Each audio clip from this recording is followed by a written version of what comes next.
अस्सलामुअलैकुम जनाब, कैसे मिजाज हैं आप सबके। दुआ है कि आप सब शाद रहें, आबाद रहें। प्यारे दोस्तों, अक्सर आपने इलेक्ट्रिकल के हवाले से सिंगल फेस और थ्री फेस का नाम तो सुना ही होगा। तो आज की इस वीडियो में मैं खुलासा करने वाला हूं इस सिंगल फेस और थ्री फेस के पूरे कॉन्सेप्ट का कि इसका क्या मतलब होता है और इन दोनों में क्या फर्क है। तो ये वीडियो आपके बहुत से कॉन्सेप्ट को क्लियर करने वाली है, तो इस वीडियो को आपने शुरू से आखिर तक पूरा देखना है। तो सबसे पहले बात करते हैं जी कि फेस क्या होता है, इस फेस का क्या मतलब है। जैसा कि आपने मुख्तलिफ रिहायशी कॉलोनियों या टाउन्स के बारे में सुना होगा कि फुला कॉलोनी का ये फेज 1 है, ये फेज 2 है। जैसा कि मैं आपको मिसाल दूं कि मॉडल टाउन फेज 1, फेज 2, या फिर इसी तरह से एक मिसाल दी जाती है कि फुला बंदा बहुत बड़े गम से दो चार हुआ और वो अभी तक इस फेज से बाहर नहीं निकल पाया। तो फेस का मतलब इंग्लिश डिक्शनरी के अंदर प्यारे दोस्तों होता है हालत, यानी कि वो अभी तक इस फेज से, इस हालत से बाहर नहीं निकल पाया। अब उसके बाद हम जानते हैं कि किसी भी चीज में से इलेक्ट्रिकल करंट को गुजारने के लिए या फिर किसी चीज को, किसी लोड को ऑन करने के लिए, ख्वाह वो कोई बल्ब हो, पंखा हो, वॉशिंग मशीन हो या फिर कोई भी चीज हो, हमेशा दो तारों की जरूरत होती है।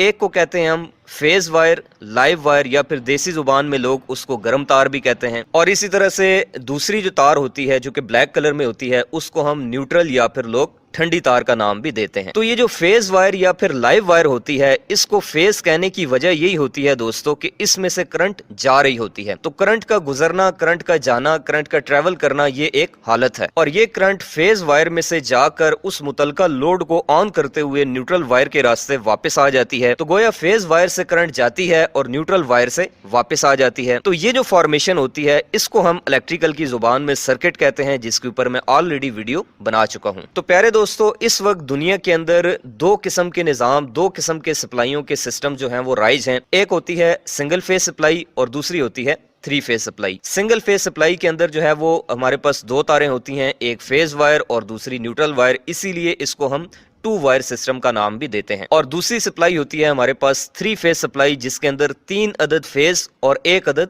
न्यूट्रल वायर होती है। और इसकी भी आगे विद रिस्पेक्ट टू कनेक्शन जो है वो दो इकसाम है। एक होता है स्टार कनेक्शन और दूसरा होता है डेल्टा कनेक्शन। स्टार के अंदर जो फॉर्मेशन होती है वायर्स की, इसको हम कहते हैं 3 फेज 4 वायर सिस्टम, और जो डेल्टा सिस्टम होता है इसको हम कहते हैं 3 फेज 3 वायर सिस्टम। तो अब प्यारे दोस्तों, मैं आपको थोड़ी सी मजीद गहराई में लेके जाने वाला हूं। तो अब यहाँ पर आपने अपनी सांस जो है वो थोड़ी रोक के रखनी है। तो प्यारे दोस्तों, इलेक्ट्रिकल टेक्नोलॉजी का जो पूरा पहाड़ है, पूरी जो बुनियाद है, वो 3 अदद मशीनों के ऊपर जो है वो खड़ी है, इस पे कायम है। यानी कि ये जो 3 मशीनें हैं, ये इलेक्ट्रिकल के अंदर रीढ़ की हड्डी की हैसियत रखते हैं, जो कि हैं जनरेटर, मोटर और ट्रांसफार्मर। और इसी तरह से इन तीनों मशीनों की भी आगे जो है वो दो दो इकसाम है, यानी कि सिंगल फेज मोटर्स और 3 phase Motors, single phase generators और 3 phase generators, single phase transformers और 3 फेज ट्रांसफार्मर्स। अब ये जो जनरेटर होता है ये बिजली को पैदा करता है, ट्रांसफार्मर उसको कंट्रोल करता है, यानी कि कम या ज्यादा करता है, और मोटर उस बिजली को इस्तेमाल करती है। तो बुनियादी तौर पर प्यारे दोस्तों, जितने भी जनरेटर्स होते हैं जो कि पावर हाउसेज में लगे होते हैं, जो बिजली बनाते हैं और उसके बाद हमारे पूरे मुल्क की जो बिजली की जरूरियात हैं वो पूरी होती हैं, तो वो जो बड़े बड़े जनरेटर्स होते हैं जिनकी रेटिंग मेगावाट्स के अंदर होती है, वो सारे के सारे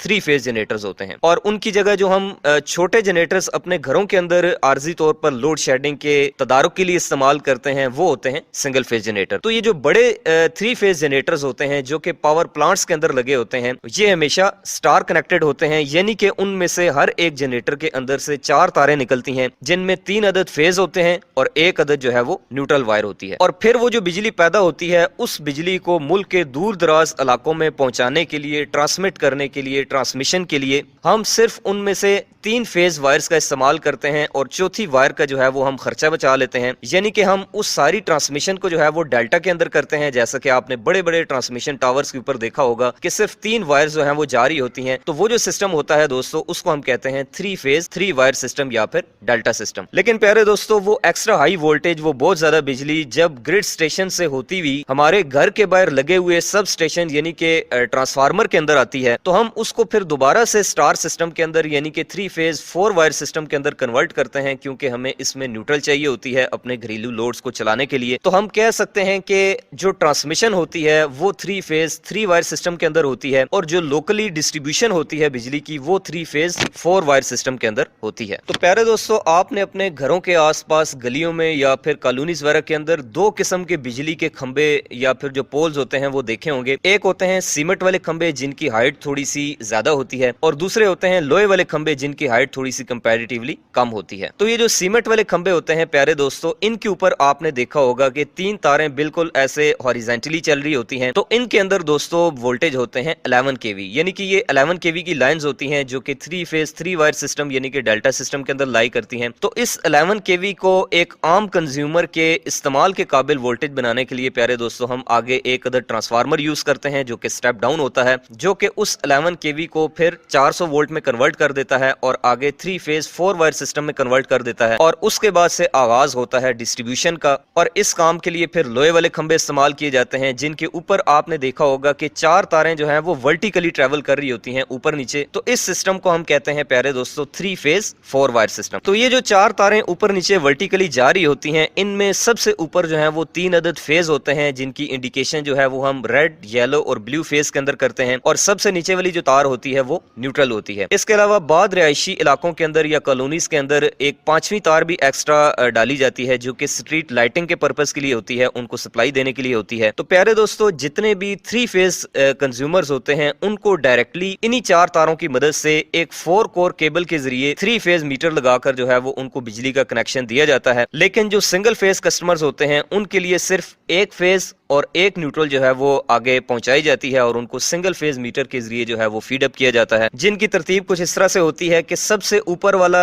मिसाल के तौर पर रेड फेज ले लिया जाता है और उसके साथ न्यूट्रल कॉमन करके लेके ये जो 2 तारें हैं ये स्ट्रीट नंबर 1 के अंदर दे दी गई। इसके बाद जो नीचे वाला फेज है जो कि येलो फेज है उसको न्यूट्रल के साथ कॉमन करके स्ट्रीट नंबर 2 के अंदर जो है वो आपने पहुंचा दिया, और इसी तरह से जो सबसे नीचे वाला फेज है उसके साथ भी न्यूट्रल जो है वो सबके साथ कॉमन होती है, तो ये न्यूट्रल के साथ जो है वो स्ट्रीट नंबर 3 के अंदर चला जाएगा। तो प्यारे दोस्तों ये जो 4 तारें होती हैं जिनमें मैंने आपको बताया कि सबसे ऊपर 3 फेज और सबसे नीचे जो है वो एक न्यूट्रल होती है, तो कोई से भी जो 2 फेज होते हैं, चाहे वो पहला और दूसरा फेज हो, चाहे वो दूसरा और तीसरा हो, या फिर पहला और तीसरा हो, इनके दरमियान में जो वोल्टेज होते हैं, जो पोटेंशियल डिफरेंस होता है, जो टर्मिनल वोल्टेज होते हैं, इनको कहते हैं हम लाइन वोल्टेज या फिर VLL यानी कि लाइन टू लाइन वोल्टेज भी कहते हैं। और पाकिस्तान के अंदर इनकी वैल्यू होती है प्यारे दोस्तों 380 वोल्ट से लेकर 415 वोल्ट। जैसा कि आपने नाम सुना होगा एक खतरा 440, तो ये 440 नहीं होते, ये 400 वोल्ट होते हैं। ये 380 से 415 के दरमियान में वेरी करते रहते हैं, कभी ऊपर चले जाते हैं, कभी नीचे चले जाते हैं। तो कोई से भी 2 फेजों के दरमियान जो वोल्टेज होते हैं प्यारे दोस्तों, इनको हम लाइन टू लाइन वोल्टेज कहते हैं, और ये मैंने आपको बताया कि 400 वोल्ट होते हैं। इसी तरह से कोई सा भी एक फेज, चाहे वो रेड हो, येलो हो, ब्लू हो, तीनों में से कोई एक फेज के न्यूट्रल के दरमियान जो वोल्टेज होते हैं इसको हम कहते हैं फेज वोल्टेज या फिर V line to neutral voltage, और ये होते हैं 220। ये वैसे 230 या 240 तक भी चले जाते हैं, लेकिन एक जो स्टैंडर्ड फिक्स किया गया है वो 220 वोल्ट है। तो जो आम छोटे घरेलू सार्फिन होते हैं जो कि 5 किलोवाट से नीचे नीचे होते हैं, सिंगल फेज मीटर के जरिए जो है वो सिंगल फेज सप्लाई यानी कि एक फेज और एक न्यूट्रल जो है वो एक 2 कोर केबल के जरिए प्रोवाइड की जाती है। और जो इससे ऊपर बड़े इलेक्ट्रिकल सार्फिन होते हैं, बड़े कंज्यूमर्स होते हैं, जैसा कि एग्रीकल्चर या फिर इंडस्ट्रियल, जो कि 7 या 10 किलोवाट से ऊपर होते हैं, उनको एक अदद 3 फेज मीटर लगाकर 3 फेज 4 कोर केबल के जरिए जो है वो डायरेक्टली 3 फेज और एक न्यूट्रल वायर का जो है वो कनेक्शन दिया जाता है। और फिर इसी तरह से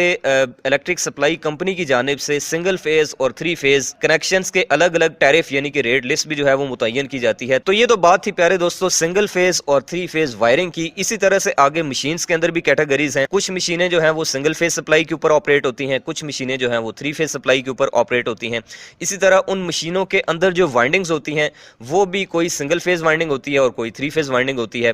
तो ये इलेक्ट्रिकल के अंदर प्यारे दोस्तों सिंगल फेज और 3 फेज का पूरा कॉन्सेप्ट है, यानी कि बुनियादी तौर पे जो मेन सप्लाई है वो 3 फेज ही है। अगर आप उन तीनों फेजों में से कोई सा एक फेज और साथ में न्यूट्रल कॉमन करके ले लेते हैं तो उसको हम नाम देते हैं सिंगल फेज का। तो मैं उम्मीद करता हूं प्यारे दोस्तों कि आपको सिंगल फेज और 3 फेज का ये जो पूरा कॉन्सेप्ट है ये आपके दिमाग में उतर गया होगा। इसके बावजूद भी अगर आपको कोई चीज समझ नहीं आई या फिर आपकी कोई कंफ्यूजन रह गई है तो आप कमेंट बॉक्स में कमेंट करके मुझसे पूछ सकते हैं।